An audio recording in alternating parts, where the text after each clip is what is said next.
자, 그러면 55번째 시간 55 누가복음 10장 38절로부터 42절까지 누가복음 10장 38절부터 40절까지 여기 지금 예수와 그 제자들이 길 가시다가 이제 예수께서 한 촌에 들어가시매 그랬었어요. 자, 그래서 이제 그 촌에 들어가셨는데 마르다라고 이름하는 한 여자가 자기 집에 영접하더라.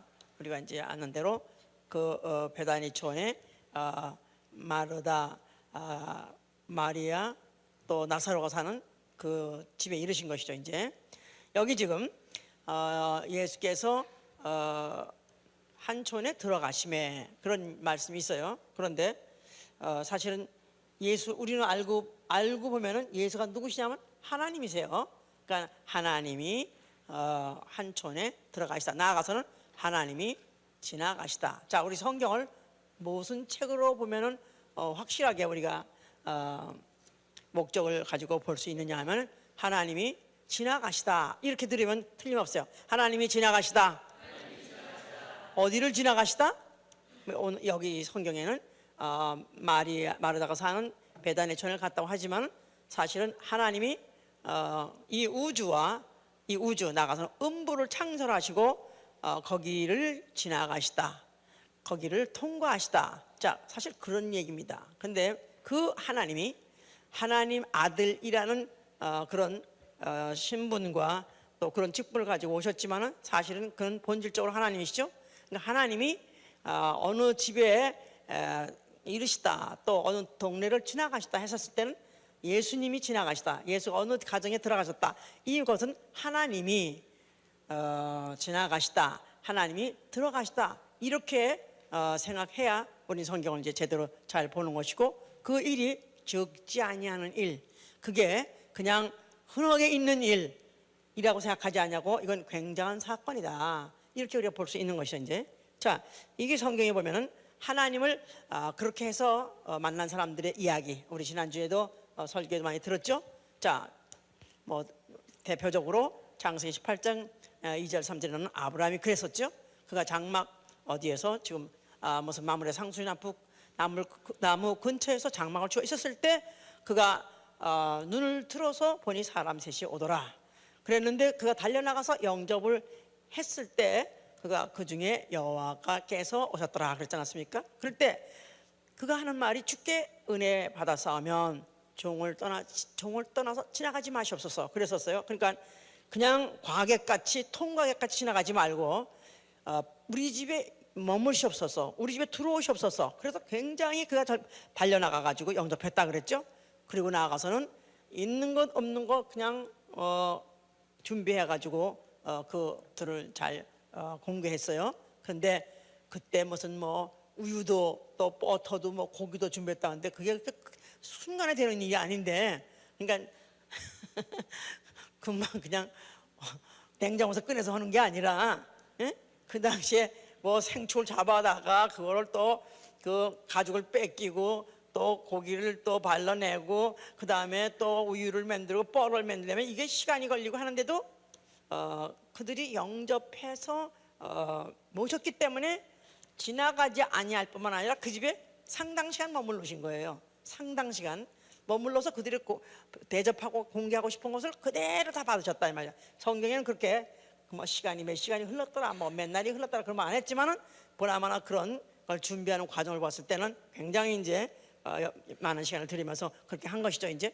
자, 그래서 이제 아브라함은 그야말로 그 후에 그의 이제 그의 몸에서 이제 사라와 사이에서 아들 약속받았던 그런 축복, 나아가서는 그 씨가 앞으로 대적의 문을 얻을 것이고, 나아가서는 그 민족의 이제 그 민족이 앞으로 열국의 아비가 되는 그 일에 대한 축복을 그때 다 받은 것이죠. 이제 또 그 다음에 이제 다음에 또 하나님을 또 직접적으로 또 그 당시에 직접적으로 또 모시지는 못했지만, 그러나 그 사람 셋 중에서 여호와는 한 분 거기 아브라함과 남았고, 그 다음에 두 사람이 소돔에 이르렀다 그랬을 때 그때 창세기 19장은 그걸 아주 직설법으로 쓰기를 두 천사가 그랬었대요. 두 천사가 그래서 이제 소돔으로 가서 소돔에 이르렀더니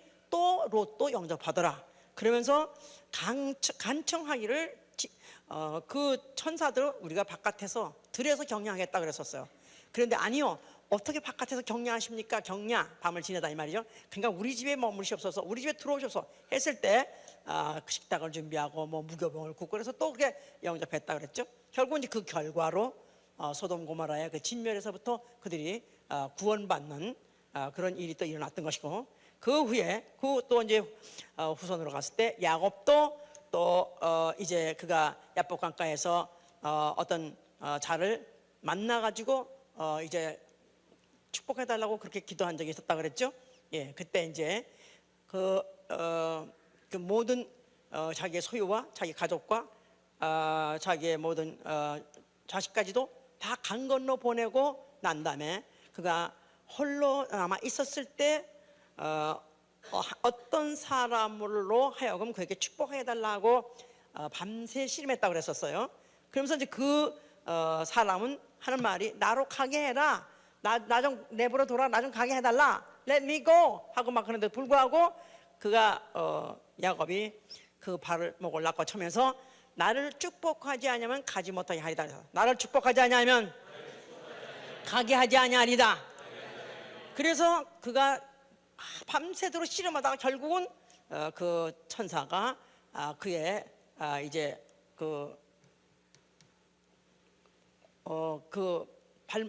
발로 걷어차는 바람에 그래서 그가 이제 위골됐다. 그래서 이제 그가 결국은 그래서 뼈가 결국 위골돼서 그다음엔 걷지도 제대로 못하고 뛰지도 못하는 그런 사람이 될 정도로 그렇게 하면서까지라도 결국은 가지 못하게 하고 그냥 지나가지 못해. 그냥 가면 가나보다 한 게 아니라 반드시 그를 갖다가 자기를 축복하려고 붙잡고 늘어다가 결국은 그가 이제 축복의 이름 이스라엘은 이름을 따냈다. 자, 그래서 구약에 이제 잠깐 우리가 비록 그들이 자기를 자기 집에 왔을 때 이거 축복이다, 그냥 보내면 안 된다, 그래서 영접한 사람, 또 아니면은 또 그냥 그냥 보낼 수 없다, 나를 축복하지 않으면 못 가겠다 해가지고 그야말로 강청한 이런 사람들의 얘기가 나오는데, 이 사람들이 다 결국은 만났던 자들은 하나님의 본체가 아니라 누구냐고 그랬죠?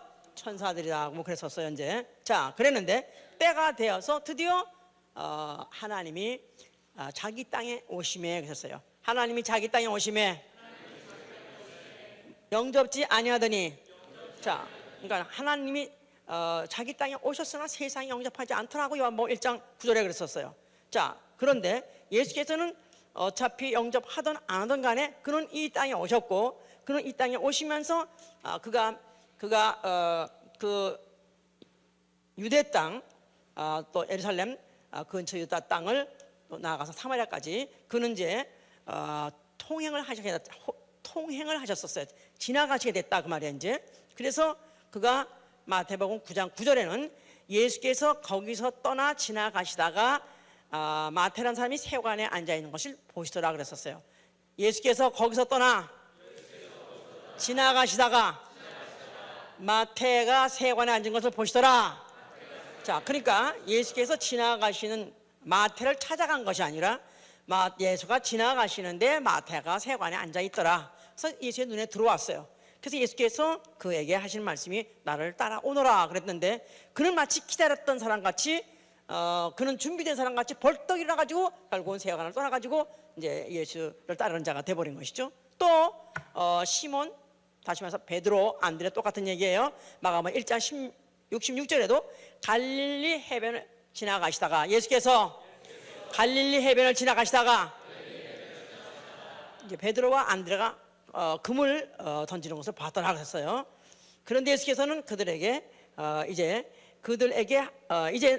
너희는 나를 따르라, 이제부터는 너희는 사람을 낳는 어부가 되리라 하고 하니까 그들이 마치 기다렸다는 듯이 그물을 던지고 그리고는 곧 예수를 쫓으더라 그랬었죠. 이제 또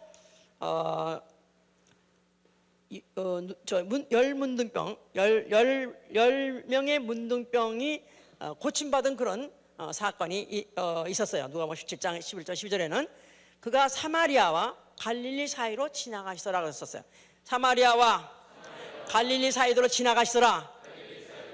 예, 거기를 목적하고 오신 것은 아니지만 어차피 지나가는 길인데 거기 그때 바로 그때 한 촌에 문둥병자 10명이 있더라 그랬었어요. 근데 그 중에서 그들이 막 와가지고 우리를 갖다 원하시면 깨끗게 할 수 있다고 하는 바람에 그들에게 너에게 그대로 깨끗하게 될지어다 하는 바람에 그들이 이제 문둥병 순간에 고침을 받았다 그랬었어요. 또 누가복음 19장 1절에 그가 예수께서 여리고에 들어가시고 여리고에 지나가시더라. 여리고에 지나가시더라. 자, 그래서 여리고에도 예수께서 지나가시는데 거기 마치 삭개오라는 사람이 그가 있었더라.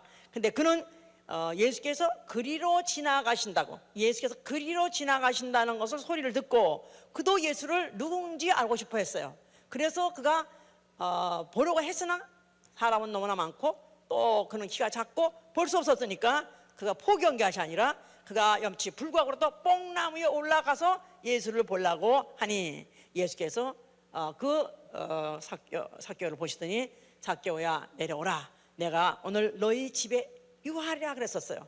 그랬을 때 사람들이 생각할 때는 아니 저 삭개오가 누군지 알고 저러는 거야. 저는 저 삭개오는 유명한 죄인인데 아니 죄인의 집에 유하다니 하면서 그 사람들은 그 삭개오를 아는 사람들은 그에 대해서 예수께서 그 집에 유한다고 했다는 그 자체에 대해서 굉장히 회의를 갖고 있었는데 그러나 그 삭개오는 뛰어내려와 가지고 영접하더라. 영접하더라. 그는 벌써 이미 자타가 공인하는 아주 급수 있는 죄인이라는 걸 알고 있어요. 그런데 감히 그 말로 듣던 혹자는 메시아라고 하기도 하는 뭐 하나님 아들이라고 하는 그런 이가 아니 어떻게 나 같은 죄인 집에 들어올 수 있을까 해가지고 그는 그것을 너무나 반갑게 생각하고 그가 영접을 했을 때 그 영접하는 표로 영접하는 마음을 꺼내는 것이 아니라 그것을 완전히 그가 아주 완전히 사실화하게 하기 위해서 우리 집에 유하신다고 하셨으니 내가 내 소유의 절반을 내가 드리리다. 또 내가 남에게 토색한 거 있다면 4배나 가까이 나이다 했으니까 그 삭개오라는 사람은 세리장 돈밖에 모르는 사람인데 그가 예수를 영접함에 있어서 영접하는 순간에 알거지가 된 거야. 그러니까 소유의 반, 그럼 반 남았잖아. 근데 그 다음에 토색한 거 4배나 갚아대니까 남는 게 뭐가 있어?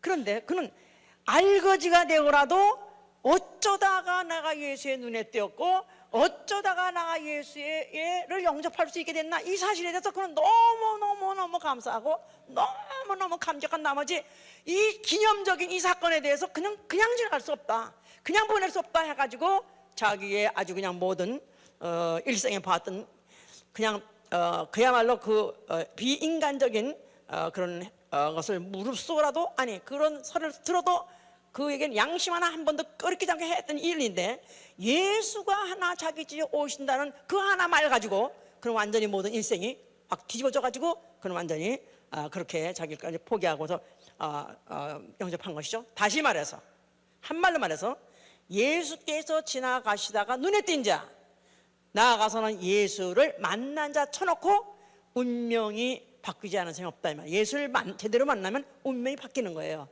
예수를 제대로 만나면 운명이 바뀌고야 만다.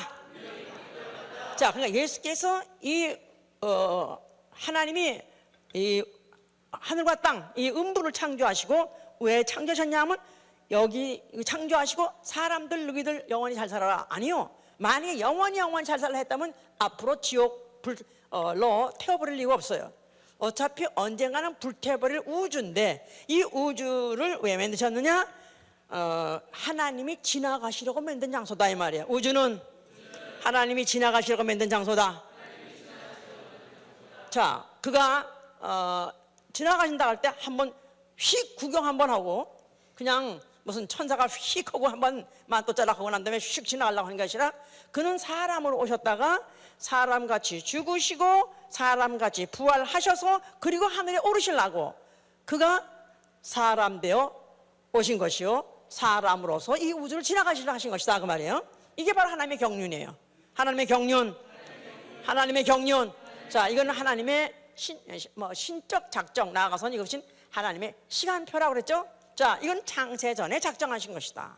창세전, 이거 굉장히 중요한 거예요. 창세전에 작정하신 이 스케줄, 바로 하나님이 이 우음부를 지나가시다. 하나님이 이 우주를 지나가시다. 자, 그런데 지나가시니까 바로 그가 만드시자마자 들어온 게 아니라 인간 인류 조상 아담을 만들었던 것이고, 그가 뱀에게 범죄해서 죄를 짓게 한 것이고, 죄값 사망을 갖고 있는 그 인류의 후손같이, 후손이 아니지만 여인의 후손으로서 그가 오신 것이죠. 자, 그래서 그가 나타나셨어요. 그러나 세상은 아무도 알지 못하고 세상은 그를 영접한 적 없다고 그랬었습니다. 자, 그런데 이제 때가 되어서 예정된 시간에 그가 우연히 만난 사람들이 있다 이 말이에요. 이거 우연히 만날 때 그 만남을 하나님의 섭리라고 그래요. 섭리.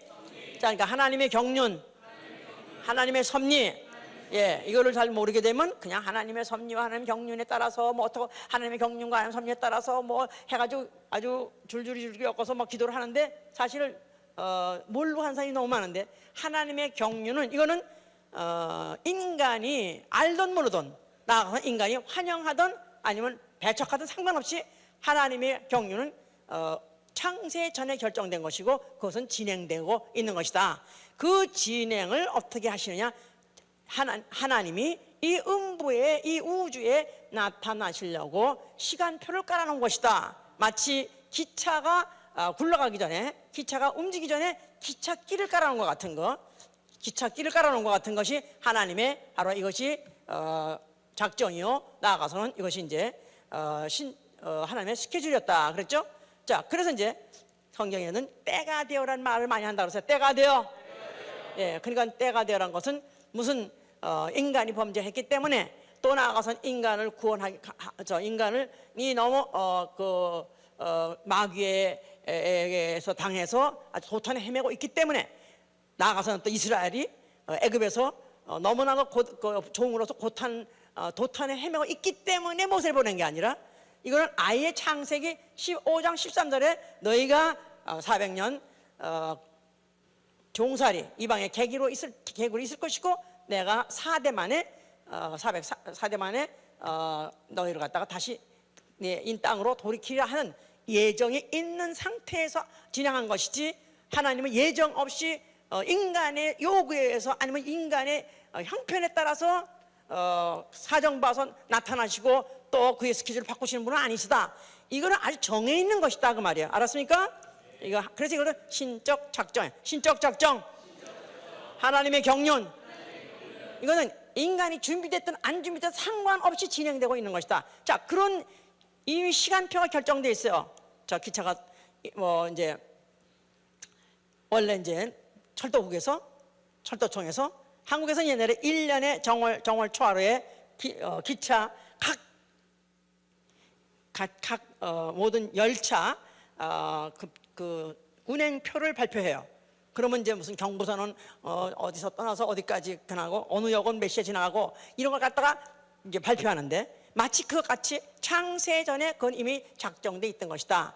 그런데 바로 그 기차가 그 선로 위를 올라갈 때, 그 철로를 마치 굴러갈 때 어디 지점에 딱 기차가 어느 선로에 딱 올라가면 그 선로에 있는 철목들은 어디는 강우에도 있을 수 있고 어디는 구란에도 있을 수 있고 들판에도 있을 수 있다 이 말이야. 그런데 그 기차가 딱 그 철로 위에 올라 있을 때 그 밑에 철목들은 처음에 시발점이나 종점이나 똑같은 크기에 똑같아 있는 것 같지만, 그런 느끼는 그 강도는 다르다 이 말이야. 과거에 이미 지나갔던 사람이 있고, 아니면 현재 지금 만나고 있는 사람이 있고, 또 앞으로 만날 사람이 있는 것이지. 이게 바로 인류의 운명인데, 요 바로 하나님의 나타나심과 또 그때 때가 됐을 때 마침 그때 딱 만나는 걸 섭리라는 것이다 이 말이에요. 알았죠? 경륜과 섭리. 경륜은 하나님의 일방적인 섭리요, 일방적인 시간표요. 섭리는 하나님의 시간표, 내 시간이 딱 맞아 떨어졌을 때를 섭리라는 것이다 이 말이에요. 알았습니까? 예. 자, 그러니까 우연이라는 건 없다 이 말이에요. 우연이란 건 있어서 우연히 지나가다가 우연히 만나다가 아니라 하나님이 예정하신 그 시간표 안에 어쩌다가 나 같은 자가, 어쩌다가 누가 눈에 띈 것이고 누가 그때 맞닥뜨린 것이다 그 말이죠. 이제 그랬을 때 요는 누가 복 받느냐 하면 그를 누군지 알아보고 영접하는 자, 그가 복을 받더라. 자, 아브라함은 그래서 그가 하나님이 그 상술의 숲을 앞에 나타났을 때 그가 아주 그냥 달려나가 영접했다 그랬죠. 그러니까 이제 성경에 보면 하나님과의 만남을 축복의 기회로 삼은 사람이 있는가 하면은 하나님과의 만남의 기회가 있었음에 그 만남이 오히려 저주가 된 사람이 있다 이 말이에요. 자, 축복의 기회를 잡은 사람 대표적으로 아브라함이고요. 그 다음에 롯도 그렇고요. 그 다음에 야곱도 말할 것이 야곱도 그렇고요. 모세도 말할 것도 없죠. 이제 거기다가 이제 또 신약에 오면은 예수의 제자들입니다. 예수의 제자들. 그래서 무슨 그물을 배에서 그물 던지고 있던 또 베드로나 무슨 안드레라든가, 또 세관에서 샘을 보다가 예수께서 나오라 하니까 곧 세관을 떠난 무슨 마태라든가, 나아가는 제자들 또 외에도 예수를 어쩌다가 만났다가 진짜 완전히 그야말로 축복을 받았고, 그리고 그 축복을 받은 그 사람을 때문에 또 다른 사람까지도 축복을 받는 일이 있었는데, 사마리아의 한 여인은 그가 어쩌다가 예수 물을 길르러 갔어요. 그랬더니 예수님이 우물가에 이미 서 계시더라. 그런데 그때 거기서 우연히 만났을 때 무슨 물 좀 달라, 너 물 좀 먹게, 하여튼 그랬더니 물 달라 하시니까 누구신지 아냐 하면서 대화를 하다 보니까 이게 바로 메시아네. 그러는 바람에 그가 그냥 물동이를 던져버리고 그가 동네로 들어갔다 그랬죠. 그래서 그 동네에 가서 그가 전했죠. 우리가 기다리던 메시아, 바로 우리 조상 때부터 기다리고 오신다 메시아가 드디어 왔고 내가 만났다. 그러는 바람에 이제 그 소리를 듣고 동네 사람이 다 같이 나와서 이제 그들이 하는 말이 요한복음 4장 40절 41절에 그랬어요. 사마리아인들이 다 나와서 예수에게 자기들과 함께 유하기를 청하더라고 했었어요. 그래서 예수를 갖다가 자기의 집에 거하시라, 우리 집에 머무르시라 하면서 청했더니 예수께서 말씀을 하시더라 이 말이에요. 그 예수의 말씀을 인해서 믿는 자가 더욱 많아지는지라 그랬었어요. 그러니까 그 사마리아라는 여자는 정말 남편도 자그만치 하여튼 5인가, 그러니까 얼마나 불운한 여자요, 얼마나 팔자 싸나운 여자요, 재수없는 붙은 여자인데, 그런데 그런 여자가 어쩌다가 그 시간에 아무도 없는 우물가에 예수님이 혼자 계시는데 만났더라. 참 분위기도 좋고 참 정말 그야말로 분위기가 아주 참 보기 좋고 부러운가. 사실은 근데 그때 사실 그 여자는 사실은 그냥 평상시에 늘 생활했던 대로 물길로 간 것뿐이었는데 근심 많고 걱정 많고 우가풍성을 겪다가 찌들어진 여자인데, 그런데 바로 그 우물가에서 예수를 만났다는 그 사건 때문에 그는 전격적으로 변화된 사람, 완전히 죄인의 사슬을 끊어버린 사람이요, 운명의 사슬을 끊어버린 사람이다 이 말이야. 자, 그런데 아주 또 하나, 아주 또 여러 사람 많지만 또 아주 예수 만나가지고 수지 맞은 사람, 정말 목이 깔딱깔딱 하는데 마지막에 예수 만나가지고 나온 간 사람이 있어요. 예? 강도, 오른편 강도래나, 오른편이라고 쓰진 않았지만 하여튼 한편 강도가, 그가 이제 어떤 한 강도는 네가 메시아냐 그러면 너도 내려오고 나도 내려달라 하고 비아냥을 쳤어. 그런데 오른편에 있는 강도는 야, 너는 어떻게 죄인된 주제에 어떻게 감히 그 양반한테 네가 어떻게 이렇게 할 수 있냐고, 그가 이제 오히려 그 자기 동료로 같이 강도짓에서 죽은 그를 갖다가 오히려 그를 갖다 꾸짖었어요. 그러면서 하는 말이, 예수여, 오늘 당신의 나라 갈 때 나를 데려가 주소서, 나도 기억해 주옵소서 했더니 예수께서 지체하지 않고 너도 나와 함께 낙원에 이르리라. 할렐루야. 그러니까 그야말로 인생의 끝 아주 마지막 장, 인생의 지금 마지막 순간, 이제는 목숨이 경각간에 달렸는데도 불구하고 그래도 거기서라도 예수를 만났기 때문에 그는 지옥 가지 않고 구원받았다는 사실, 얼마나 럭키가. 나는 이 성경 중에서 가장 럭키가 누구냐 하면 이 강도야.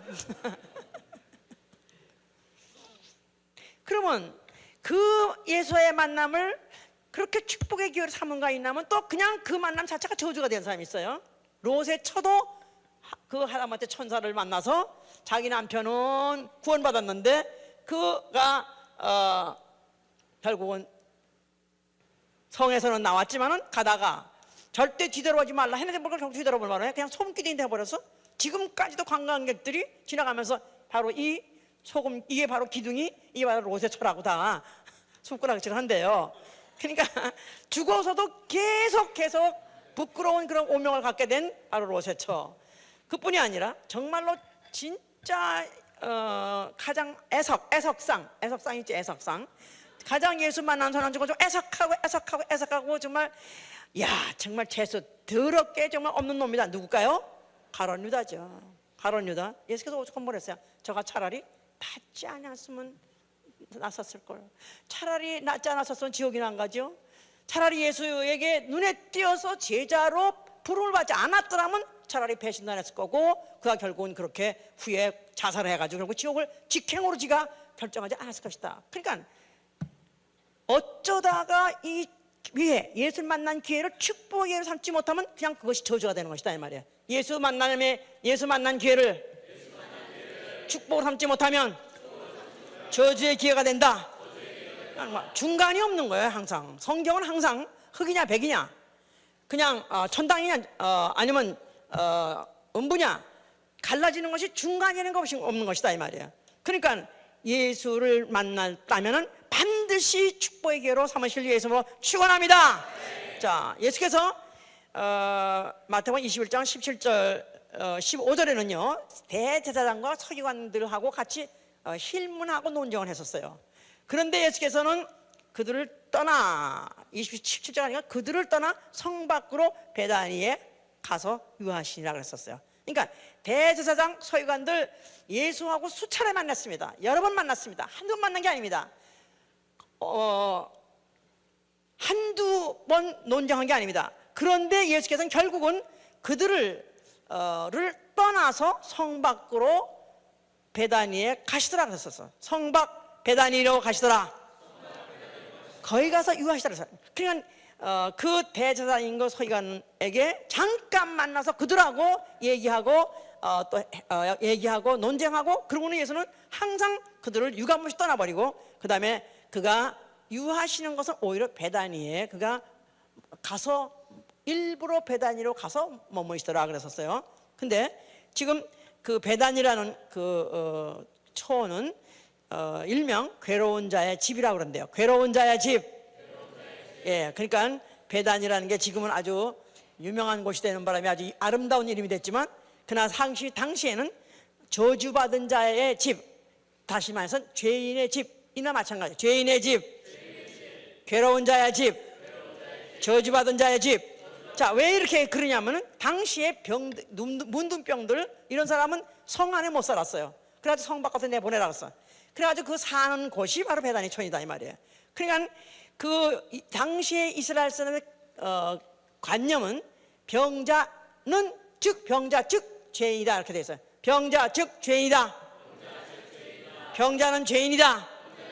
그러니까 이 이스라엘 사람들은 하나님이 저주하실 때 병으로 저주하신다. 누구를? 죄인을. 하나님 계명 어기는 자들을 죄를 정죄하시고 그 죄를 심판하시되 그 값을 병으로 준다 했기 때문에 병들었다, 이건 죄인이다, 이렇게 아주 개념을 갖고 있어요. 그러니까 이런 문둥병 같은, 소위 말해서 세상에서 천형이라고 말하는데, 그런 병이 든 사람들은 그냥 성 안에 들어오지 못해서 그야말로 짐승같이 이렇게 버려버린 자들이다 이 말이에요. 그런데 그렇게 죄인으로 취급하는 그런 베다니촌에 예수께서는 일부러 찾아가시더라 이 말이에요. 오히려 대제사장이니 또 아니면 또 서기관이니 아니면 사두개인이니 이런 부잣집 아니면 궁궐에 찾아간 것이 아니라 그는 일부러 사두개 아니 일부러 그런 베다니 집으로 더 촌으로 그는 가셔서 거기 가서 거하셨다 그랬었어요. 그러니까 누가 보면 7장 36절 39절에는 어떤 여자가 바리새인 집에서 예수께 와 계시다는 소리를 듣고 죄인 한 여자가 옥합을 가지고 가서 예수가 가서 그 옥합을 깨고 울면서 또 눈물을 흘리고 머리털로 또 씻으면서 발에 입을 맞추더라 그랬지 않았었어요? 그랬더니 그들이 하는 말이 만일 저가 선지자라면 저가 죄인인 줄 알았을 텐데 그렇게 하는 건데, 그때 그 여자를 보통 이제 창녀 출신이다 이렇게들 말한다 그러는데 사실은 이 여자가 베다니 사람이기 때문에 베다니 병자들 촌 나가서는 저주받은 자 촌 죄인, 그래서 저 사람이 죄인이란 말은 결국 이제 창녀라는 죄인보다는 오히려 병든 자들이 사는 곳 그런 문둥이촌에서 왔다, 그렇기 때문에 죄인이라고 그렇게 말했다는 것이 이제 거기에 이제 있는 것이죠. 이제 자, 그런데도 불구하고 예수 그리스도께서는 특별히 마리아와 마르다와 나사로를 사랑하시더라 그랬었어요. 마가복음 9장 12절 13절에도 그들을 특별히 사랑하시는 이유는 인정이라든가 특별한 어떤 사람에 대한 편애 때문에 사랑한 것이 아니라 예수는 병든 자 죄인을 불쌍히 여기기 때문에, 긍휼히 여기기 때문에 그들을 사랑한 것이다 이 말이에요. 병든 자 죄인. 자, 예수께서 인자가 오신 것은 내가 인자로 온 목적은 의인을 부러운 것이 아니라 죄인을 부러운 것이요 건강한 자에게는 의원이 필요 없으나 병든 자라야 의원이 필요하니라. 나는 내가 나를 필요로 하는 것, 다시 말해서 죄인이 필요한 자는 자기를 의롭게 해줄 수 있는 자를 필요하는 것이고, 또 병자가 필요한 것은 자기를 건강을 고쳐줄 수 있는 그런 사람이 필요한 것이기 때문에 자기를 필요하는 것에 내가 온 것이고 나는 그들과 함께 있기를 나는 즐거워하는 것이다 해서 그가 이제 특별히 그들을 사랑했다 그랬죠. 그래서 이제 나사로가 병들었을 때 주의 사랑하시는 자 그렇게 말해요. 주의 사랑하시는 자. 요한복음 11장 1절로부터 5절 얘기죠. 베다니 촌에 나사로라 하는 자가 있는데 사랑하는 자라 그랬었어요. 사랑하는 자가 병들었나이다 하고 사람이 와서 말했어요. 예수께서 본래 마르다와 나사로를 사랑하시더니 그랬었어요. 그러니까 그들이 특별한 어떤 조건 때문에 사랑한 것이라 그들이 정말 긍휼이 필요한 사람이기 때문에 예수께서는 그들을 불쌍히 여기시다가 드디어 그 중에서 이제 나사로가 죽게 되니까 나아가서 마지막까지는 아주 무덤까지 찾아가서 무덤에서까지 이미 죽어서 나흘 돼서 소망 없는 자도 결국은 그를 이끌어내가지고 살려내신 그런 분이셨던 것이다 이 말이에요. 자, 이런 바로 마르다와 그 마리아의 집에 유하신 이 얘기가 바로 여기 지금 성경에 써 있다 이 말이에요. 지금 이 장면에. 자, 그래서 그 마르다라 이름하는 여자가 자기 집으로 영접하더라 그랬었어요. 그런데 그에게 마리아라 하는 동생이 있어 주의 발 아래 앉아 그의 말씀을 듣더니 마르다는 준비하는 일이 많아 마음이 분주한지라 예수께서 나와 가라되 주여 내 동생이 나 혼자 일하게 하는 것을 생각지 아시나이까 저를 명하사 나를 도와주라 하소 그렇게 말했었어요. 자, 이제 마르다는 메르다가 이제 예수를 갖다 영접해가지고 집에 이제 들어오시게 한 다음에 그는 예수를 어떻게 하면 잘 섬길까 해가지고 막 그냥 여기 뭐 여러 일가지로 뭐 고민도 하고 무슨 여러 가지 일이 마음이 뭐 분주하고 또 나아가서는 또 그가 마음이 분주할 뿐만 아니라 또 그 다음에 아주 그냥 걱정까지 해가면서 그렇게 이제 잘 섬기려고 했다 이 말이야 이제. 그런데 그러면서 동분서주 막 왔다 갔다 하고 있는데 마리아는 예수 앞에 꼼짝 앉아서 예수를 빤히 쳐다보면서 예수에서 입에서 무슨 말 나오나 한마디 안 떨어뜨리고 그것만 쳐다보고 앉았더라 이 말이야. 그러니까 이때 마리아가 얼마나 얄미웠겠어, 그렇죠? 예, 구역 예배를 하려고 이제 구역 예배 하려고 막 그냥 막 차리려고 그러는데 목사님 마치 왔으니까 또 그냥 목사님 앞에 턱에 앉아가지고 목사님 그런데 저런데 하면서 하고 앉아가지고 좀 와서 도와주세요 안 도와줄 때 얼마나 얄미워. 그러니까 이제 마치 마리아가 이렇게 내가 이렇게 부지런히 이렇게 정신없이 나 혼자 일하는데도 불구하고 저렇게 나 혼자 일하게 두는 것을 주님 모르십니까? 생각지 아니하시나이까? 저를 명해서 나를 도와주라 하소서 그렇게 말하셨어요. 그러니까 아마 이 얘기는 너무 그동안에 그 이전에 그전에도 많이 예수님이 많이 그 댁에 왔다 갔다 가까이 지내시다 보니까 좀 스스럼이 없이 하는 말이지, 함부로 누가 예수한테 이런 말을 하겠어? 너무 이제 가까이 지내다 보니까, 아니 제 집에 나도 좀 치세요. 쟤는 어떻게 저렇게 가만히 얌체같이 있어요? 쟤는 어쩌면 이렇게 나한테 안 도와주죠? 쟤 좀 나를 도와주라고 하세요. 이렇게 이제 말을 했다 이 말이야 이제. 자, 그랬더니 예수께서 그가 주께서 41절 주께서 대답하여 가라되 마르다야 네가 많은 일로 염려하고 근심하나 그러나 몇 가지만 하든지 혹 한 가지만이라도 족하니라 그랬었어요. 그러니까 네가 너무 많은 일을 너무 잘하려고, 너무 염려하고, 너무 걱정하고, 너무 그런 일을 하려고 그냥 정신이 없는 거, 이거 그렇게까지 굳이 그렇게 할 필요 없다. 저는 예수님은 아니지만요, 목사님이 오신다고 그냥 완전히 동양식, 서양식, 하여튼 또 옛날 음식 아니면 최신식 음식 그냥 가지가지 무슨 음식 백화점 같이 쫙 해놓고 그러면 난 진짜 고마운 게 아니라 막 화가 나 그냥. 에? 얼마나 이 일을 하느라고 공을 많이 썼을까. 이거 얼마나 이 일 하느라고 정신. 그리고 이제 막상 구경해 보면 말씀 안 들어. 너무 넋이 빠져가지고. 에?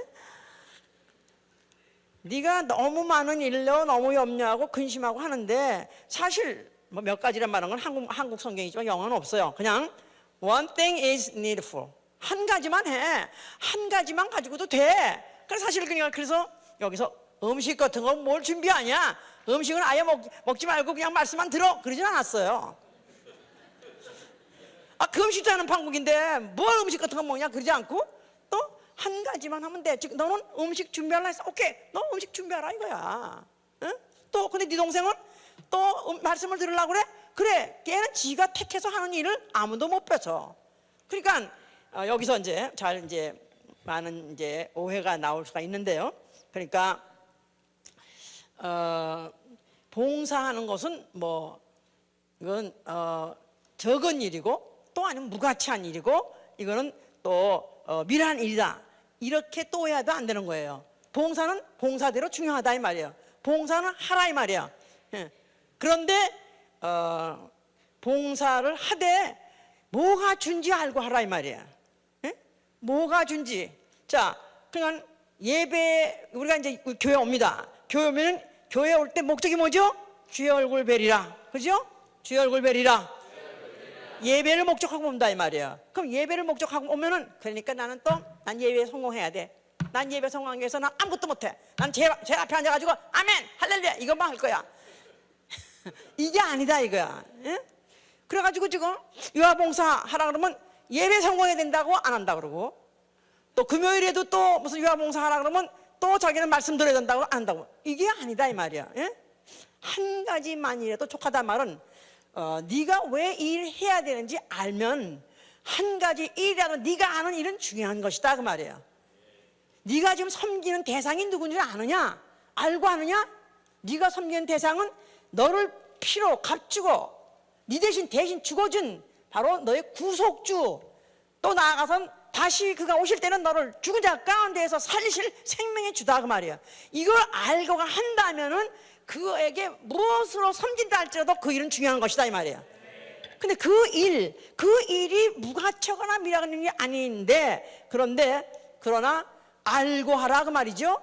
그러니까 저희가 그래서 이제 우리가 봉사도 무슨 유아봉사니 무슨 뭐 이런 봉사도 웬만하면 처음에 소신자들 안 시킵니다.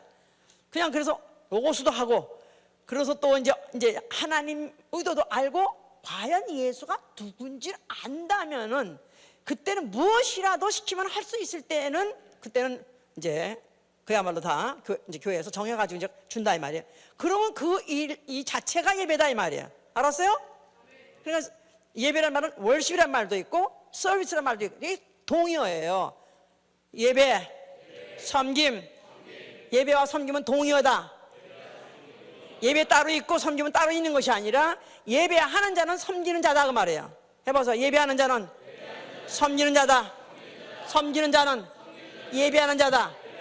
그러니까 문제는 그가 누구시며 왜 그는 나는 왜 그를 섬겨야 되며 그는 왜 나의 섬김을 받아야 되는가 알지 못하고 하는 것은 아예 하지 말라 그 말이에요. 그러니까 실제로 교회를 수십 년 다니고 나아가서는 기독교라는 단체라는 그런 명의를 갖고 봉사하는 사람들이 많습니다. 그런데도 불구하고 예수가 누구신지 모르고 그의 구속이 뭔지 모르고 지옥 천당 믿지도 않고 좋은 일이니까 한다. 피스코라는 사람들, 나는 옛날에 은혜 받기 전에는 모를 때는 피스코라는 사람들이 예수 믿어가지고 그렇게 아주 평화 봉사단이라서 그런 봉사를 한 줄 알았었어요. 알고 보니까 예수와 전혀 관계없는 그냥 봉사단체예요. 사회봉사단체예요. 그러니까 사회봉사단체 아무리 나가서 봉사했다 할지라도, 나아가서는 적십자에 가서 아무리 봉사한다 했다 할지라도, 또 나아가서는 무슨 요새 같은 이런 재난이 있었어요. 나라적으로, 국가적으로 좀 총체적으로 재난이 있다 이 말이야. 이럴 때 나아가서 봉사를 한다 할지라도 그 봉사를 할 때 그 섬긴 대상이 누구냐 이 말이야.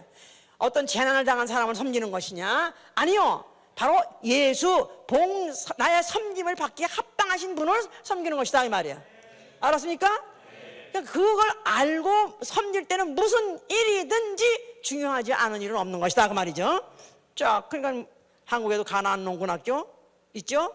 굉장히 나라에서 칭찬하고 무슨 뭐 막사의 사이상인가 뭐 그것까지도 받고 하는, 그렇게 아주 그런 아주 이런 그 모범적인 그리스도인 같이 돼 있지만은 사실은 그런 단체들 보면은 그 안에 예수의 피가 없고 성령이 없어요. 문제는 예수의 피를 받았기 때문에 성령에 의해서 봉사하는 거예요. 알았습니까? 성령. 그래서 빌립보 3장 3절에 너희는 성령으로 봉사하라. 성령으로 봉사하라.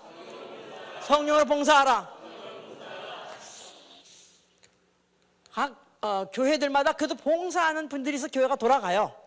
그래서 주일에는 아예 그냥 직행 복으로 들어가는 분이 있어요. 그래서 복해서 밥하고 하여튼 뭐 콩나물 진짜 삶고 뭐 찌지고 볶고 하고, 그 다음에 그거 먹으면 그거 먹는 거 보고 참 흐뭇하게 생각하고, 그 다음에 또 그냥 돌아가고. 그걸 1년 52주 그렇게 하는 사람이 있습니다. 예? 물론 그렇다고 해서 주방을 들어가지 말라는 뜻이 아니야. 예? 제가 지난번에 몇 년 전에 토론토 한인교회에 집회를 갔었어요. 그런데 이제 그 교회는 뭐 큰 교회가 아니니까 자기네 건물이 조그만 교회예요. 근데 중간에 거기 저 끝에 보니까 카탱을 쳤더라고. 그러니까 아마 이게 그냥 나눠서 쓰는가 보다 이렇게 생각하고 있었어요. 근데 이제 한참 설교를 하고 이제 끝마무리가 되면 나는 인정사정 없는데 끝마무리에 가서 막 그냥 막 이제 그 마지막으로 이제 막 이제 피치를 올려야 되는데 막 올려가지고 짠 하고 끝내야 되는데 막 피치를 올리려고 하는데 짠 카튼이 열려지더라고. 이제 카튼이 쫙 열려지더니 몇 분이 권사님을 비롯해서 몇 분 집사들이 쫙 그릇을 들고 쫙 들어오는 거야, 예배당으로. 그래서 아니 이게 뭐냐고 그랬더니 식혜들을 잡수시고 하면서 하라고. 에? 식혜들 잡수면서 하시라고. 더운데 에? 잡수면서 마시시면서 하시라고. 이걸 쫙 열고 들어와가지고 무슨 배달 들어온 것처럼 쫙 들어와가지고 나눠가지고. 그래서 아니 이게 무슨 짓이냐고. 아니 예배가 아직도 안 끝났는데 이게 뭐냐고. 그랬더니 이제 아유 그냥 이제 목도 갈거하시니까 잡수면서 하시라고 이러는데, 야, 그런데 그래서 이제 그 예배라는 건 이제 그런 게 아니다. 내가 먼저 주의 얼굴을 뵙고 신령과 진정으로 그의 얼굴을 뵙고 또 그날의 스케줄 중에서 하나님 주의 얼굴을 뵌 사람, 하나님의 얼굴을 뵌 사람이 또 성도들도 서로 교제하는 것이 교회의 기능이기 때문에 그거는 해야 되는 것이지만, 바로 우리가 먼저 해야 될 거, 알아야 될 거, 그걸 제외하고 이걸 다 이렇게 섞어버리고 하니까, 그러니까 그 권사님은 나중에도 그 끝나고 나니까 저쪽 어디에 저 구석에 앉아 있는데 지쳐가지고 그냥 누가. 그리고 근데 저분은 항상 그래요. 저는 1년 내내 이렇게 봉사하세요. 그런데 이거는 잘못하는 것이다 이거야. 그러니까 우리 교회에서는 저희가 그래서 반드시 로테이션 하라. 주일학교 교사들도 반드시 올라와서 말씀을 듣고 또 내가 왜 아이들하고 나하고 난 그 주일학교 선교사도 보면 참 존경해요. 그래, 이게 말이 통해나, 이게 단어가 내가 쓸 수 있는 단어가 마음대로 쓸 수 있나, 예를 다 들 수 있나. 그래, 나의 모든 지식이든지 나의 모든 경험 그런 걸 다 어린애 수준으로 내려가지고 그리고 상대하려니 얼마나 힘들겠어. 그런데 내용은 또 진리만 말하니까 또 얼마나 힘들겠어.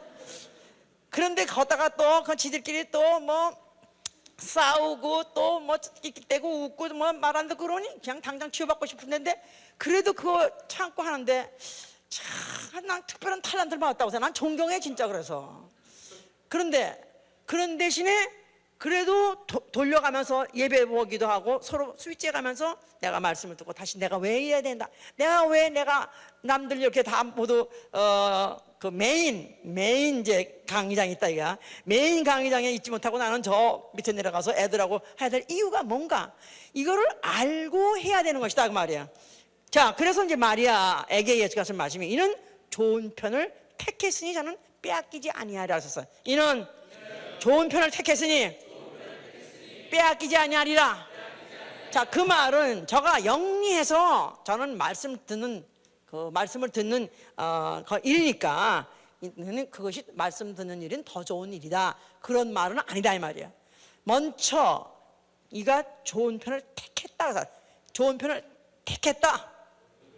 그러니까 말씀을 통해서 예수가 누군지 먼저 아는 일을 택하고, 그 택했기 때문에 그가 그 다음 일을 하려고 하는 것이다 이 말이에요. 그냥 그가 덮어놓고 앉아가지고 나는 아무것도 봉사 안 해, 난 집에서도 나는 손에 물 한 번도 안 뜨긴 사람이야, 내가 어디 가서 이런 교회 와서 이런 걸 해, 내가 누구 저런 사람들을 내가 위해서 내가 뭐 때문에 이래, 이래서 그런 일을 천하게 구질구질 생각해서 안 하는 게 아니라, 그는 그 말씀을 듣는 일 자체가 벌써 그에게 그 다음 일이 기다리고 있는 것을 택한 사람이다, 이런 뜻이다 이 말이야. 자, 그래서 이제 영어로도 she takes good part. 그래서 더 좋은 몫을, 더 좋은 일을 그가 택했다. 다시 말해서 이제 그것은 그릇이 이제 더 앞으로도 장차 쓸 그릇이 되기로 했다, 그런 뜻이나 마찬가지다 그 말이죠. 이제 마르다는 그가 봉사를 했는데 그 봉사라는 것 자체가 천한 그릇이란 뜻도 아니고 또 그렇다고 적은 그릇도 아니에요. 마리아는 말씀을 듣는 그릇을 그가 택한 것은 그가 귀한 그릇이기 때문에 택한 것이 아니라, 그가 앞으로 자기가 그 택한 일이 이제 그 일 자체로서 그 일로 앞으로 할 일이다. 그러니까 자, 말씀을 들었어요, 알았어요, 자 그래서 내가 배웠어요, 그 다음에 뭐 해야 됩니까? 이제 다 누구나 예수의 증인이 돼야 되는 것이죠. 그렇죠? 그러니까 너희는 예수께서 온천에 다니면서 제자를 삼아서 내가 전한 말을 너희는 가르치고 지키게 하라. 가르치고 지키게 하라. 가르치고 지키게 하라. 그러니까 내가 말씀을 잘 들으면 가르칠 일, 가르쳐야 될 내가 사명을 갖는 것이고 전해야 될 사명을 갖는 것이다 그 말이죠. 그러니까 이제 그래서 우리가 말씀을 듣는 것은 내가 그 말씀을 듣고 나는 꼭 목사가 되리라, 그런 뜻은 아니다 이 말이에요. 또 목사나 말씀 전하는 자만 큰 그릇이 아니다 이 말이에요. 우리가 요새는 그런 사람이 없어요. 우리 교회가 지금 26년까지 오는 동안에 우리 교회 역사를 돌이켜봤을 때 참 군웅활거 시대를 많이 지났습니다. 군웅활거시라는 게 알아요? 삼국지에 나온 얘기인데, 군웅활거, 아주 영웅들이 많이 나타나가지고 그야말로 나도 영웅이다 하는 사람이 얼마나 많은지 몰라. 그래서 왜 목사 안 시켜줍니까? 왜 나 안수 안 시켜줍니까? 왜 나 선교사 안 보내줍니까? 이런 사람들이 많이 있었다 이거야. 자, 그런데 반드시 꼭 목사라야 큰 그릇도 아니고 또 귀한 그릇도 아닌 것이다. 자, 여기 지금 그 바울이 에바브로디도라는 사람을 두 번이나 언급을 했어요. 에바브로디도라는 사람을 두 번이나 언급했어. 그러니까 평신도인데도 불구하고 그 이름이 성경에 두 번이나 나온 사람이 있는데, 누구냐면 바울이 말하기를 나의 형제요, 나와 함께 군사가 된 자요, 나의 사자요, 그는 나의 쓸 것을 돕는 자. 그는 나의 쓸 것을 돕는 자니라. 그러니까 he ministered to my wants. 그랬어요. 그러니까 그는 바울에 필요한 것을 공급하는 걸, 바울에 필요한 부분을 공급하는 자로 그는 같이 따라다니는 사람이에요. 그러니까 선교사로 가서 말씀 전하는 자도 있는가 하면, 같은 선교 일을 한다고 같이 따라간 사람들도 그도 선교사 일을 맡고 가는데, 그 다음은 말씀 전하는 게 아니라 오히려 가서 농사를 하거나 아니면 어디 가서 공장에 공무원을 하거나 돈을 벌어가지고 그 말씀 전하는 자를 갖다가 또 먹이고 입히는 일을 한 사람들도 있었어요. 그래서 요새는 이제 그 선교사들이 팀으로 가는데, 이게 이제 그래가지고 나는 선교사야 한다고 해서 반드시 무슨 주의 종이요, 아니면 나는 또 무슨 나는 무슨 목사요, 이런 게 아니라 할지라도 하여튼 주의 일을 하는 일에 나는 이 일로서 나는 이것이 나한테 적합하고, 나는 이 일은 내가 해야 될 일이고, 내가 안 하면 다른 사람이 할 사람이 없기 때문에 이건 내 몫이다 하고 그렇게 한다면 이미 그는 그릇이 된 사람이다 이 말이야. 그릇. 디모데후서 2장 20절 21절에도 큰 집에는 금도 금그릇도 은그릇도 나무그릇도 질그릇도 있다. 귀 쓰는 그릇도 있고 천이 쓰는 그릇도 있다. 그러나 누구든지 자기를 깨끗하게 하고 자기를 깨끗하게 하여 귀 쓰는 그릇이 되고 거룩하게 하여 주인의 쓰임에 합당하게 하여 모든 선한 일을 예비하라 그랬었어요. 그래서 이제 큰 집에는 그릇이 여러 종류가 있다 이 말이야. 귀 쓰는 그릇도 천이 쓰는 그릇도 있다 이 말이야. 큰 그릇도 있고 작은 그릇도 있고 자 있는데, 그런데 주님이 쓰시는 그릇, 자기를 깨끗하게 하고 깨끗하게 함으로 인해서 귀 쓰는 그릇이 되라 그랬었어요. 그러니까 주인이 언제든지 쓰고자 했을 때 예비된 그릇, 그러니까 주님이 쓰시는 그릇, 선한 일 하는 자, 주님의 쓰시는 그릇, 선한 일을 예비하라 했잖아요. 선한 일을 예비하라. 그러니까 선한 일을 하는 자. 자, 그러면 주님이 쓰시기에 편한 그릇이 되어야 되는 것이다 이 말이야. 그게 금이든지 은이든지 크든지 작든지 상관없이 주인이 쓸 때 편한 그릇이 되어야 된다 이 말이야. 그러니까 아주 뭐 고급 재료에다가 정교하게 아름답게 만든 그릇이라, 그런 그릇일수록 잘 써요 안 써요? 찬장에 들어가 있어요. 그건 전시용이야. 그런데 플라스틱 바가지는 쓰다가 탁 던져도 시험도 안 들어. 잘 깨지도 않아. 그래서 또 안 쓴다고 또 왜 난 안 쓰냐 그러지도 않아. 그냥 또 다시 쓰면 또 쓰임 받고. 그러니까 주인이 편히 쓰는 그릇. 그런데 그릇 쳐놓고 깨끗해야 되냐. 깨끗한 그릇. 깨끗한 그릇은 아주 그 안에 깨끗하게 비어있다 그 말이죠. 그러니까 그 안에 자기 것이 없는 사람, 자기 뜻, 자기 고집, 자기 주장, 자기의 명예, 자기 소원, 자기 꿈, 그걸 가지고 쓰임받으면 안 되는 것이다 이 말이에요. 그냥 주인이 쓰기에 합당하도록 주님의 뜻만 담으려는 사람. 해보세요. 내 뜻은 비우고 주님의 뜻만 채우리라. 그러기 위해서 깨끗한 그릇이 돼야 되는 것이다 이 말이에요. 이런 그릇을 준비된 그릇이잖아. 준비된 그릇. 자, 그러면서 언제든지 밤이든지 낮이든지 언제든지 쓰고 잘 때 쓸 수 있는 준비된 그릇이 되려면 항상 게을르지 말고 항상 부지런하게 언제든지 쓰고 잘 쓸 때 아주 기쁘고 즐겁게 준비되어서 쓰임. 그러니까 목사도 누구하고 저 오늘 무슨 일을 했으면 좋겠다 할 때 딱 떠오를 때 전화하기가 부담스러운 사람이 있어요. 집사를 할지라도 부담스러운 사람이 있어. 조금 한 번 더 생각하고 이거 또 혹시 바쁜데 또 아니면 또 핑계를 댈 텐데 또 아니면 반가워하지 않을 텐데 그런 눈치를 볼 때가 있다고.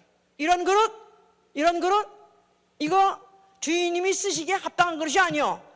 아무리 지식 있고 아무리 경험이 많고 아무리 무슨 남이 보기에는 세상에서는 아주 크게 쓰는지 모르지만은 주인이 보시기에는 합당한 것이 아니다 이 말이야.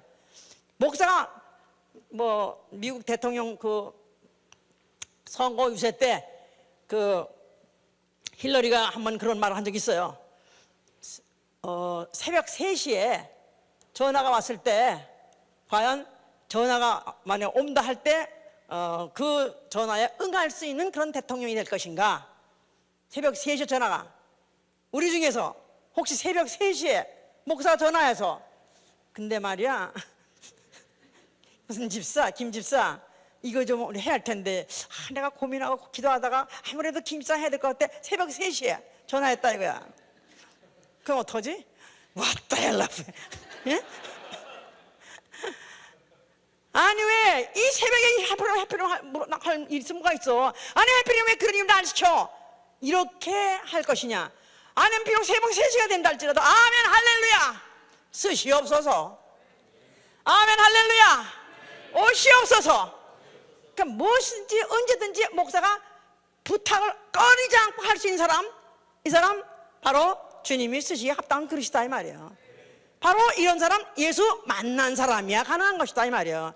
예수를 만나지 않고는 그렇게 할 수가 없는 것이다 이 말이에요. 예수를 만났기 때문에 그게 목사가 부탁했다 할지라도 아니면 교회에 오겠다 할지라도 그건 주님의 일인 것이다 이 말이에요. 주님을 만났기 때문에 주님을 기뻐하고 주님이 일하는 게 기뻐하고 해서 했다 이 말이죠 이제. 자 그래서 이제 교회는 주신 은혜대로 받은 은사가 각각 다르나 자기의 믿음의 분수대로 하는 것이다. 그래서 어떤 자는 섬기는 일은 하는 자는 섬기는 일을 하는 것이고, 가르치는 자는 또 가르치는 일을 하는 것이고, 또 권면하는 자는 권면하는 일을 하는 것이고, 구제하는 자는 성실함을 하고, 다스리는 자는 부지런함을 하고, 긍휼을 행한 자는 즐거움을 하라. 그래서 은사대로 각각이 자기가 은혜 받은 사람이 받은 은사가 있단 말이야. 나는 은혜 받았다. 자, 무슨 은혜 받았죠? 나는 예수 그리스도의 피의 공로로 죄사함 받은 은혜를 받은 사람이에요. 그렇습니까? 이거 확실합니까? 내 안에 예수 피가 있다. 그 말은 나는 은혜 받은 자다. 나는 빚진 자다. 주님이 언제 부르시더라도 어떤 모양으로 쓰신다 할지라도 은사는 그분이 주셨기 때문에 알아서 부탁한다고 말해요. 언제라도 무슨 일을 시킨다 할지라도 그저 준비되어 있는 그릇으로서 내가 환영하고 하는 자. 자, 이런 사람들은 그가 그 그릇을 빼앗기지 않아요. 그러니까 이가 좋은 일을 택했으니까 이는 빼앗기지 아니라 아무에게도 빼앗기지 않아. 그 말은 진짜 은혜 받은 사람이, 정말 예수가 누군지 아는 사람이, 또 나는 뭐 하는 사람이냐면 그 은혜를 받았기 때문에 나는 받은 은사대로 그를 섬기는 자다 그 말이에요.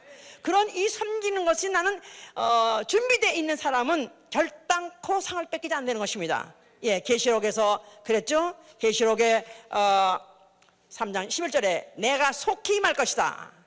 내 가진 것을 굳게 잡아 아무나 내 멸관을 빼앗지 않도록 하라 그랬었어요. 내가 속히 임할 것이니 내 가진 것을 굳게 잡아 아무나 내 멸관을 빼앗지 못하게 하라. 네 가진 것이 뭐냐 이 말이야. 내 가진 것은 내가 섬기는 직분을 가진 것이다 이 말이에요. 나는 섬기는 직분을 가진 자다. 그러니까 여러 가지 여러 모양대로 다 전교회는 다 있어야 돼요. 전교회 밤낮 손님처럼 예배만 보고 달랑 보고 축도하면 별로 사라져버린 사람, 축도해서 목사님 나가가지고 악수하러 이미 다 사라져버렸어. 주로 사라진 사람 쳐놓고 다 어떤 사람이 주로 사라지냐면 목사님을 얼굴을 대면하여 꺼린 사람이 주로 도망가요. 그래도 그 중에 뭔가를 좀 잘하고 또 뭔가는 좀 칭찬받고 싶은 사람들은 그래도 귀여워요. 목사님한테 열심히 와가지고 그때 악수하고. 그런데 뭔가는 똑똑치 않은 사람들은 분명히 예배할 때는 봤는데 몇 달이 되도록 한 번도 저기 나가면 없습니다. 안 왜? 나 왜 그러나 모르겠어. 이왕이면 일주일에 잘해봐야 2번 만나는데 응? 그렇잖아요? 이 잘해봐야 2번 만나는, 어쩌다가 또 만나봐요. 물론 새벽 기도 때 그야말로 그냥 폭탄 맞은 것 같이 그렇게 가서 만나는데 그냥 그렇게 만나는데 이왕이면은 예배 보고 그리고 주의 얼굴 보고 그다음에 또 목사님 얼굴도 보고 또 형제자매도 얼굴도 보고 그렇게 만나고 그 만남에 기쁨이 있지 않느냐 이 말이에요. 그렇죠? 자, 그래서 이렇게 정말 내가 가진 이 직분을 갖다가 나는 결단코 뺏기지 아니라, 내 직분을 나는 결단코 뺏기지 아니하리라. 그랬다고 해서 또 목사님이 이 직분을 바꿔서 저 직분을 했다고 또 안 뺏긴다고, 나는 못 뺏긴다고 그런 뜻이 아니에요. 그 말이 아니라 내가 이 직분을 받았다면 나는 이 직분을, 나는 축복의 기회를 알기 때문에 나는 어떤 내게 부당한 이익이 오고 어떤 위협이 오고 내게 어떤 손해가 난다 할지라도 나는 감당하겠다, 그런 뜻이다 그 말이에요. 바울은 어떤 그 계시를 받았냐면 내 이름을 위해서 이방인과 임금과 이스라엘에게 그를 그들에게 전하기 위해서 택한 나의 그릇이라고 그랬었어. 바울은 누구냐? 예수의 이름을 이방인과 임금과 이스라엘 백성들에게 전하기 위해서 택한 나의 그릇이라. 그러면서 거기에 단서가 뭐냐면 내 이름을 위해 그가 얼마나 해를 많이 받아야 할 것을 그에게 보이리라 그랬었어요. 그러니까 바울은 그가 택함을 받았을 때, 자기는 이방의 사도로 택함을 받았을 때, 이방의 복음을 전하는 그 그릇으로 택함을 받았을 때 그에게 앞으로 어떤 위협이 닥칠지, 그게 어떤 그에게 환난과 결박이 그를 기다리고 있는지 그는 이미 계시를 받았어요. 그럼에도 그를 불구하고 알고 택한 것이다 이 말이야. 알고 택하다. 그러니까 말씀을 통해서, 이 계시의 말씀을 통해서 알고 하는 일이다 이 말이야. 모르고 하는 봉사는 종교심이에요. 아니면 자기 성질로 하는 것이다 이 말이야. 꾸준하고 열심히 하는 거. 그러니까 이런 성질로 하는 것이 아니라 우리는 계시된 믿음을 받았기 때문에 그 말씀을 내가 알므로, 예수를 알므로 내가 이 일을 택한 일이요, 그게 내게 준 이 섭리를 받아들이잖아요. 이 한 번 섭리를 받았다면 나는 이것을 결단코 뺏기지 않고 나는 죽기를 각오하고 어떤 환난과 결박과 죽음이 온다 할지라도 감당하시는 여러분 되시길 예수님으로 축원합니다. 자, 그래서 바로 오늘 이 말씀에서 정리해야 될 거. 자, 예수 지나가시다 해보세요. 이 우주를 지나가실 때 나는 과연 그 예수를 만난 자인가 이 말이에요. 자, 예수가 지나가실 때 나는 내 일생 중에서 예수를 만난 사실이 있냐 그 말이에요. 예수를 만나는 사실이 있느냐. 예수 지나가실 때 수많은 군중들 중에 하나로서 내가 봤느냐, 아니면 예수와 얼굴과 얼굴이 마주쳐서 과연 내가 그 예수를 누군지 알아보고 나는 정말 당신이 오기를 나는 정말로 고대했던 자요, 나는 정말 당신이 왔기 때문에 나는 환영합니다 해서 내가 영접한 자냐. 하다못해 그 사마리아 여인은 그는 이미 그가 사마리아인이라는 것 자체도 저주받은 거예요. 또 남편이 벌써 이미 여럿이 죽은 것도 저주받은 거예요. 또 그는 자기 자신이 벌써 이미 이 모든 것들이 죄로부터 온 것이라는 죄인에 대한 한을 갖고 있었는데, 예수를 만나는 순간에 그는 벌써 예수가 자기가 기다리던 메시아라는 걸 아는 순간에 그가 완전히 다 그야말로 그의 인생이 역전하는 것 같이, 과연 예수를 스쳐간 사람, 예수가 스쳐간 사람이 수태 많다 이 말이야. 예수를 스쳐간 사람 아니면 예수가 스쳐간 사람이 많이 있습니다. 자, 그런데 그 중에서 정말로 예수를 만난 사람인가, 나는 정말 예수를 만난 사람인가, 잘 믿으면 아멘 하세요. 제가 지난번에도 예수를 만난 사람, 예수는 어디서 만난다 그랬죠? 죄인이 만난다 그랬어요. 죄인이. 정말 죄인 된 경험, 나는 정말 예수 앞에 죄밖에 말할 게 없고 난 죄를 토설하는 일밖에 할 게 없다, 오히려 그거 하고 그 일을 할 때 가장 순수하고 가장 청결한 기쁨이 올라오는 걸 아셔야 돼요.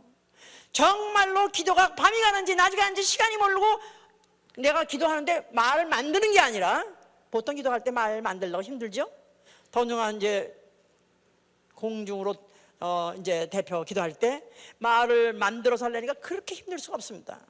그런데 내가 정말 죄를 토설한다 할 때 한 번 정말 이 죄가 터져나오기 시작하면요, 말을 만드는 게 아니야. 그냥 나오는데 하는 말을 대한다 할지라도, 또 그냥 나온다 할지라도 아무 준비된 말이 없는데 그냥 쏟아져 나오면서 나는 죄인에게 가지. 그럴 때 그 쏟아내고 난 다음에 그 기쁨은 이루 말할 수 없어. 그야말로 정말 그 깨끗하고 청결한 그 심령이 막 날아갈 것 같아요. 이런 체험을 반드시 하셔야 돼요. 정말 해야 돼요. 나도 정말 그런 체험을 반드시 하리라.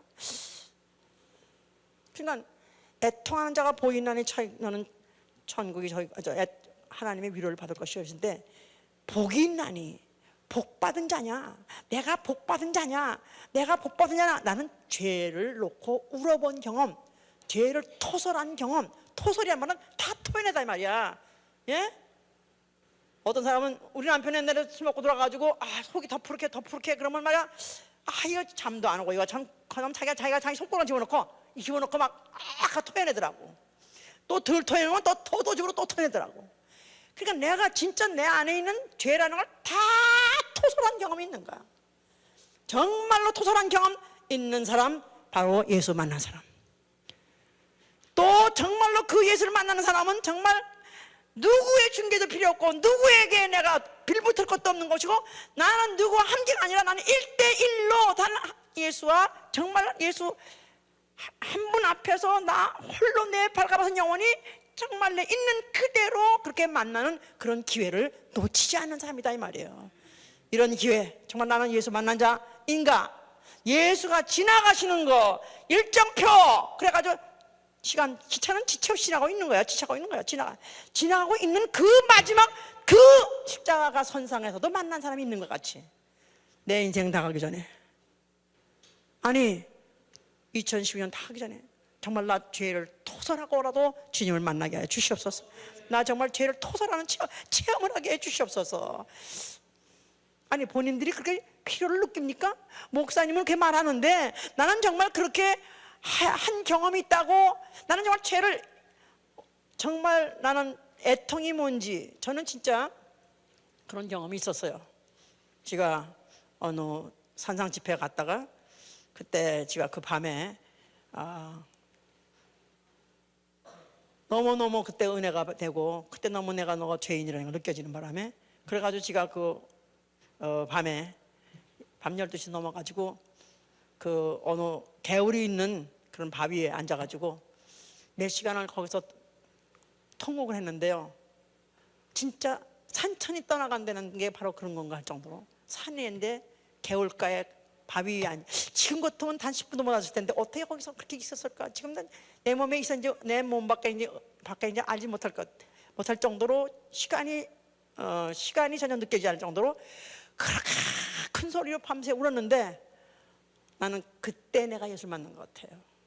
병 낫고 만난 게 아니라, 저는 병도 났었고 또 희한한 체험도 했었고 여러 가지 많이 말씀 체험한 적이 있었는데, 나는 과연 내가 인격적으로 예수를 언제 만났는가? 나는 바로 그날 밤을 잊을 수가 없어요. 나는 그래서 우리 성도들도 정말 그런 체험이 있기 원해요. 나는 글쎄 제가 생각나는데요, 나는 어릴 때부터 일찌감치 교회 다니고 뭐 남학생하고 뭐 손 한 번 잡아본 적도 없고, 뭐 나는 별로 나쁜 짓 해보자 난 죄가 없는데요, 절망입니다. 절망. 바울은 정말 그가 자기는 율법으로는 죄가 없다고 그랬어요. 그런데 그는 예수를 정통 누군지 알았어요. 예수를 정통 누군지 알고 예수의 속죄가 무엇인지 알았어요. 그러고 난 다음에 그는 참 얼마나 자기가 죄인이라고 알았기 때문에, 나는 만물의 찢기요 나는 죄인의 계수한데, 그 말이 괜히 수식어로 쓰는 것 같지 않잖아요. 그대로 받아들여지지 않아요? 그런 경험을 반드시 해야 됩니다. 한 번만 하는 것이 아니라, 내가 그냥 같은 때가 해가 지나기 전에 내가 너희 죄를 갖다 회개하고 서로 사과를 한 것 같이, 우리가 몰아서 하여튼 내 심령이 뭔가 영감이 없다, 뭔가 영감이 없고 내가 기쁨이 없다든가, 또 뭔가는 찝찝하다, 뭔가는 문제가 생겼어요. 정말 발견하게 해주시고 토해내게 하시고 그래가지고 내가 정말 토설하게 되면 심령이 깨끗해 청결해진다 이 말이야. 이런 가운데에서 주님의 일을 담으시기를 예수로 축원합니다. 할렐루야. 기도합시다. 예수는 이 우주를 어차피 지나가시려고 오셨어요. 그런데 내가 2000년대에 나는 어쩌다가 예수를 만나게 됐습니다. 나는 어쩌다가 그 지나가신 예수의 눈에 띄었고, 또 내가 어쩌다가 그 예수의 소리를 듣고 소리를 친 것입니다. 그래서 정말 만남이 확실하게 이루어졌는가? 정말로 이 만남은 내 일생을 결정지은 것인가? 이것으로 인해서 내 인생은 변한 것인가? 다시 한번 생각하시고, 정말 나도 그런 만남이 확실하길 원합니다. 그렇다면 나는 그의 그릇으로, 주의 그릇으로 쓰임받기를 원합니다. 기도합니다. 예수와